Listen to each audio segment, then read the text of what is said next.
no idea how to bring it down. Maybe the scientist knows. However you do it, take that thing out.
Ejected. The black memory boards are locked. Go after the boards with icons over them.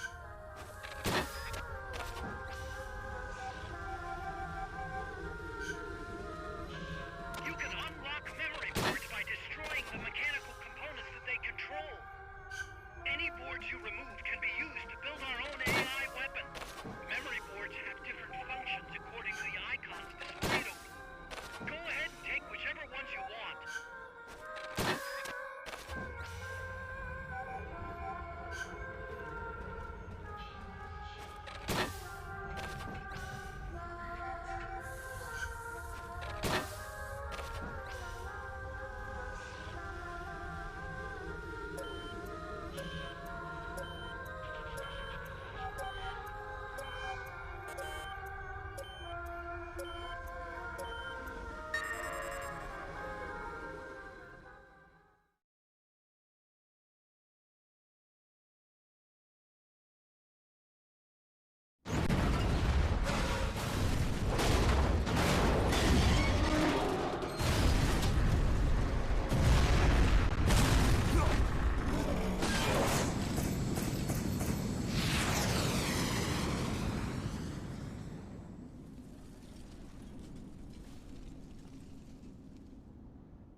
That was an unmanned weapon.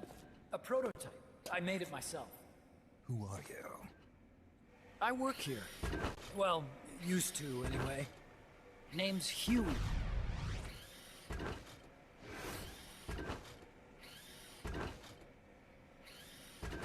And who might you be? You don't look like one of those mercenaries. Me. I'm an entomologist. A fighting entomologist? Yeah, I specialize in butterflies. I'm here to catch Ulysses. Ulysses? Huh. I didn't think they lived in Costa Rica. Morphos, maybe? That's it. Need to get some before the Washington Treaty goes into effect. Says here Morphos aren't covered under the treaty. Must have slipped my mind. You sure you're feeling all right? Anyway, long story short, the butterfly got away. So how about it, Doc? Did you make that big butterfly too? Yes. And no. What was that thing? What are they doing here? Huh. Something tells me you're no ordinary entomologist.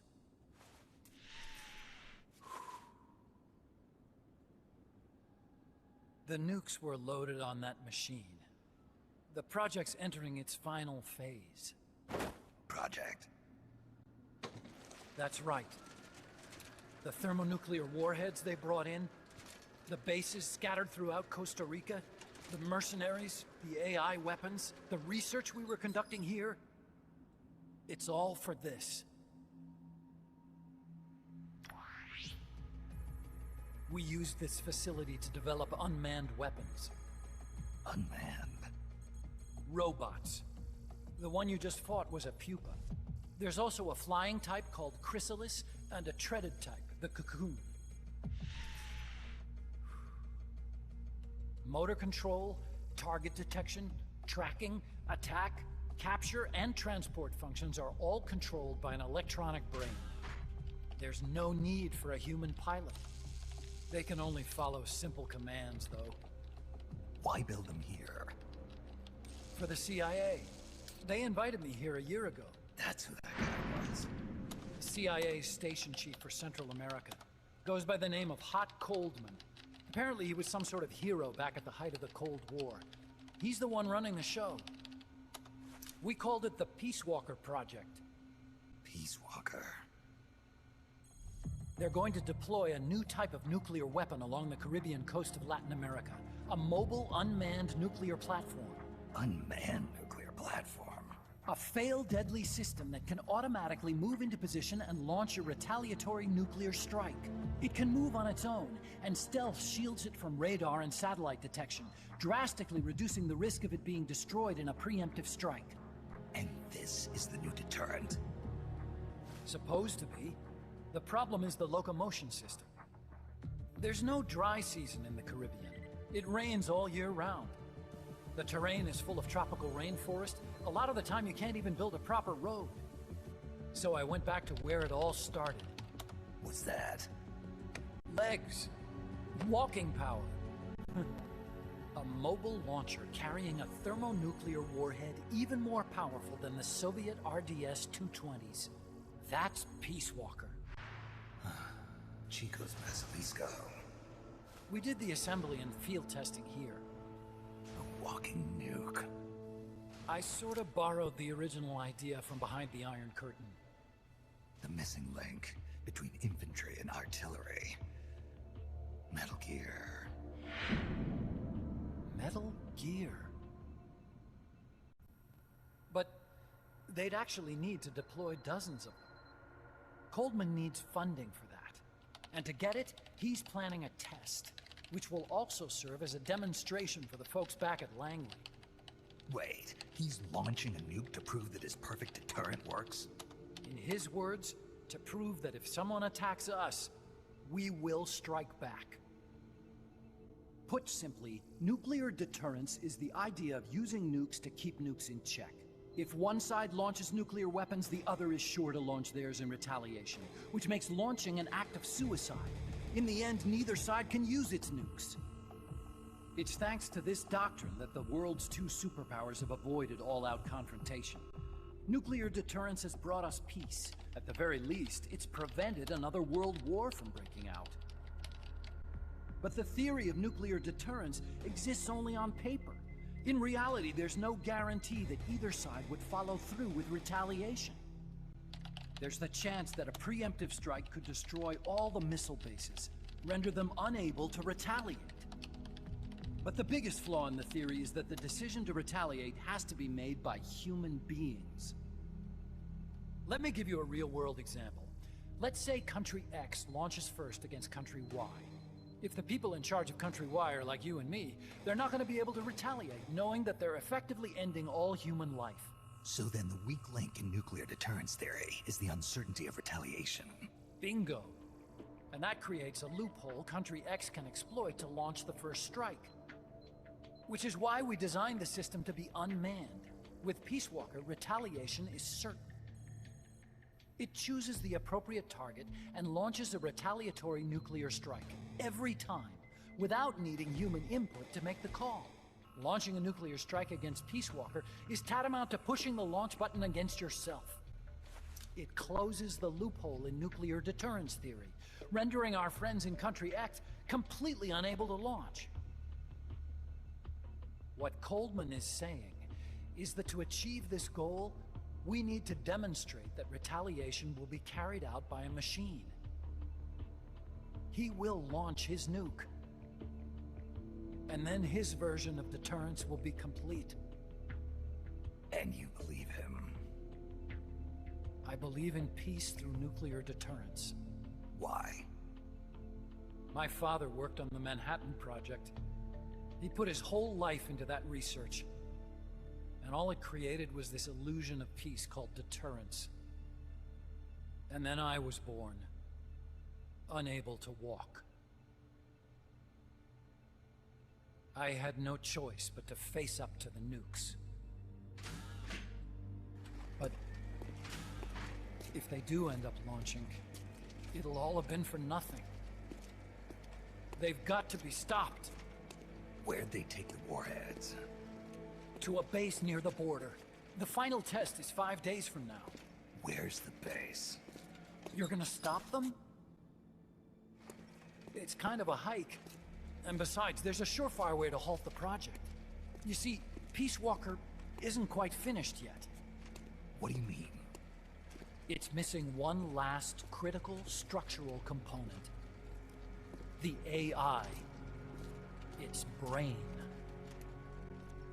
The reptile pod, the electronic brain I was working on, can only follow commands like, go there, attack that. I guess you could compare it to the human cerebellum. But for nuclear deterrence to work, it must function in place of a human decision maker. It needs something to analyze the huge volumes of data coming in and select an appropriate target for retaliation. Hence, it needs the high-level decision-making ability of a cerebrum. The mechanical cerebrum. The hardware configuration is modeled on the human brain, similar to the pod I worked on, but its role is completely different. Where's it being made? A research lab to the north. An AI expert named Dr. Strangelove is developing it. Very hush-hush. Dr. Strangelove. Strangelove was recruited from the States, too. In the field of AI, there's no one better, that's for sure. But man, what a basket case. She hates everybody. Go to the lab and destroy Peace Walker's cerebrum. I'm pretty sure they haven't finished the final calibrations yet. I'll lend you my ID card. It'll get you through security at the lab. Oh, and one more thing. What's this? A letter of recommendation? Yeah, it's from me to Dr. Strangelove. Don't read it, okay?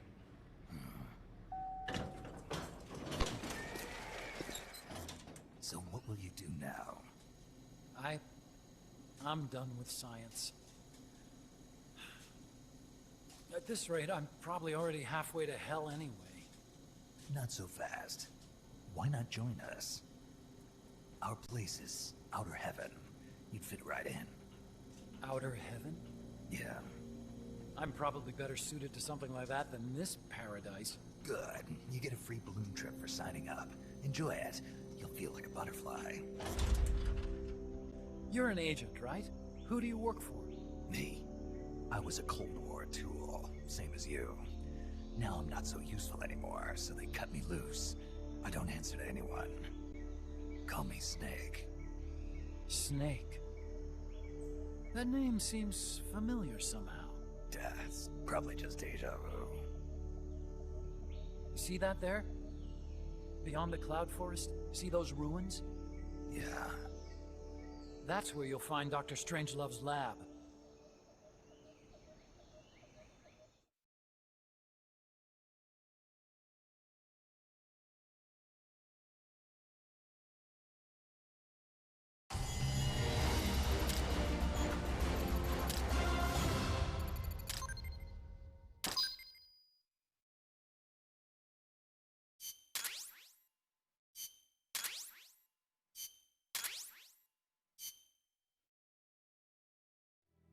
Snake. The doctor's safe here with us. Huey, how are you feeling? Never better. This is quite the pad you've got here, boss. I'm impressed. Call me Snake. Whatever you say. Like it or not, everyone here calls you boss. By the way, if you're at all interested in improving your tech, by all means assign me to the R&D section. I'm pretty sure I'll be of some use. Once we have the necessary materials and blueprints, we can start work on that bipedal mech. I appreciate that, but are you sure you're okay with having your work used for war? I'll be using it to keep past mistakes in check. If I can help thwart the Peace Walker project, I'm happy to do it. Deterrence theory, Huey style, huh? Anyway, if you need any intel on the enemy's weapons or electronic brains, contact me. I've been given my own frequency. Sounds good to me, Doc. I'll do that. Good. Whatever the means, you must put a stop to their plans. Hey, boss. You mind if we powwow for a sec? What now? MSF brand rations? Actually, that sounds... No. With all the men we have now, it may be time we started sending some of them to other countries. You mean dispatching mercs? How else are we gonna keep feeding the crew we have? I know. You're right. Okay, to deploy troops, select Outer Ops from the Mother Base menu. If it goes really well, we might even get new recruits, weapon design specs, or leads on new missions. We can deploy any vehicles or large-scale weapons in our arsenal as well. And if things don't go really well? Yeah, we could lose men. I won't try and force you. You're the one calling the shots here, boss.